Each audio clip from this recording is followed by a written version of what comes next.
त्याच्यामध्ये आपण आज जर तुम्ही तालुका स्तरावर तर जिल्हा स्तरावर गेलं पाहिजे, जिल्हा स्तरावर जात असेल तर राज्य स्तरावर गेलं पाहिजे, देशात गेलं देशात नाव गेलं पाहिजे, देशात गेलं तर जगात नाव गेलं पाहिजे.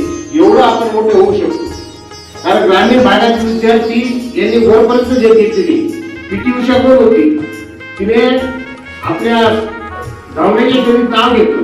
आपल्या नाशिक जिल्ह्यातीलच एका छोट्याशा खेड्याची ती विद्यार्थिनी होती, परंतु ती एवढ्या क्षेत्रात तिने पूर्ण जगात नाव केलं. तर का नाव केलं? तर आपणही आपल्यामध्ये ती गुण आहेत, आपण ते नाव गुणाची आपण सुरूप दाखवा, आपले ते गुण ओळखा आणि आपण ते आपल्या जे गुण असतील त्यासाठी आपण संपूर्ण मनोभावे त्या कार्याला स्वतःला गुंतवून घ्या.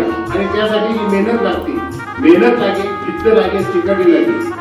कुठल्याही विद्यार्थ्याचं मेहनतीशिवाय आपण यश संपादन करू शकत नाही. ते आपल्याला संपादन करायचं आहे, यासाठी तुम्हाला खुंगार बांधायची. आजच्या विद्यार्थ्यांनी पारितोषिक मिळवलेले, त्याचप्रमाणे इतर विद्यार्थ्यांना पारितोषिक मिळाले नाही. प्रत्येक स्पर्धेमध्ये कोणते 4-5 विद्यार्थी कॉम्पिटिटर असतात.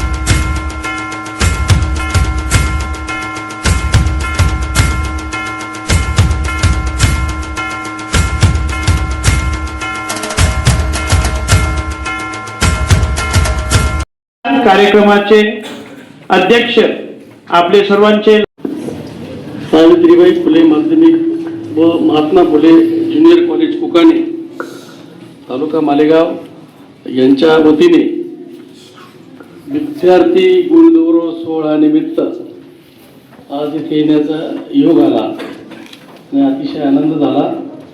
सर, आपल्या संस्थेचे उपाध्यक्ष प्राचार्य व सर्व माध्यमिक व ज्युनियर कॉलेजचे सर्व शिक्षक शिक्षक कर्मचारी आणि विद्यार्थी मित्रांनो, किंवा आपल्या शेजाऱ्याचा जर गुणगौरव झाला तो पुढे गेला म्हणजे त्यालाही वाटतं की बाबा ही शाळा आहे, या शाळेची माझे एकदम बरोबर संबंध आहे, मी आणि शाळा वेगळा नाही, आपलाच एक भाग आहे. इथूनच मी प्रेरणा घेऊन मी देखील एक छोटं मोठं युनिट चालू केलेलं आहे आणि त्यांच्या सहकार्याने ते चालू, म्हणून त्यांच्याशी सर्वांनी देखील त्यांच्या प्रेरणा घेऊन पुढे जाण्याचा प्रयत्न करावा. आणि आपण अतिशय शांततेने सर्वजण बसला ऐकलं, त्याबद्दल मी सर्वांचे धन्यवाद देतो आणि माझे 2 शब्द संपवतो. जय हिंद, जय महाराष्ट्र.